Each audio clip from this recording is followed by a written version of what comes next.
Learning Objective 1 from the Algebra section 3.2 is to simplify, solve, and graph compound inequalities. A compound inequality is where we have more than one inequality that we're working with together. So this first example has 2x is less than negative 3, or x minus 4 is greater than or equal to 0. An or compound inequality means that if I have a solution to either of these inequalities, then it's going to be a solution to the problem. So let's work with each of them separately. 2x is less than negative 3. I need to isolate that x by itself, so I'm going to divide both sides by 2, and I'm left with x is less than negative 3 halves. Now let's work with x minus 4 is greater than or equal to 0. Now I'll add 4 to both sides in order to get x by itself, and I'm left with x is greater than or equal to 4. So let's graph these two inequalities.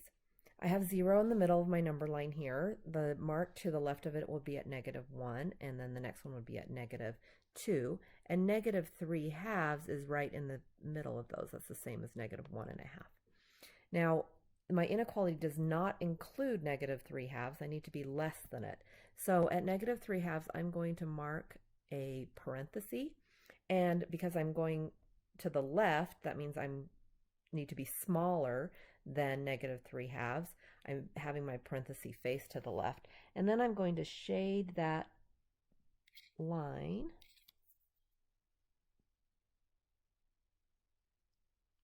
to the left, and I'm going to color in the arrow, showing that I'm from negative 3 halves further to the left, or further smaller, but not including negative 3 halves. Now we're going to graph x greater than or equal to 4. So first line to the right is 1, then 2, then 3, and then here's where 4 falls. Now this one does include 4, so I'm going to use a bracket, and I'm going to be moving to the right towards the bigger numbers, and I will shade in the line and the arrow on the right side. So I have a union here of these two possibilities that go from negative infinity, we never reach negative infinity, so we'll use a parenthesis, to negative 3 halves, not including that, so I'll use another parenthesis, and then the union symbol, because I could have a solution in the interval from negative infinity to negative 3 halves, or, whoops, and I won't use a parenthesis, I will use a bracket, since I'm going to include 4 as a possible solution in my second interval here. I'm going to go from 4 up to positive infinity. Here's another example.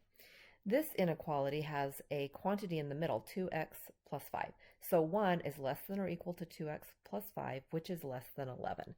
Let me just rewrite that so that we can work with it. All right, so again, I want to isolate that 2x. So I'm going to first subtract 5 everywhere.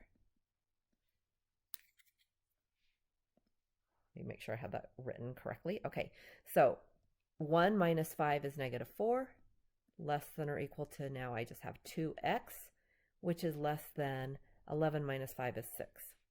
And now I'm going to divide everything by 2. So I have negative 2 is less than or equal to x, which is less than 3. All right, negative 2 is 2 marks to the left of 0, 3 is 3 marks to the right of 0, and I want to be in between those two values. So at negative 2, I'm going to use a bracket because that is included. I have a less than or equal to.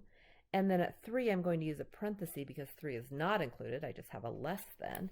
And I want to be in between those two values. So I'm going to shade the line in between them.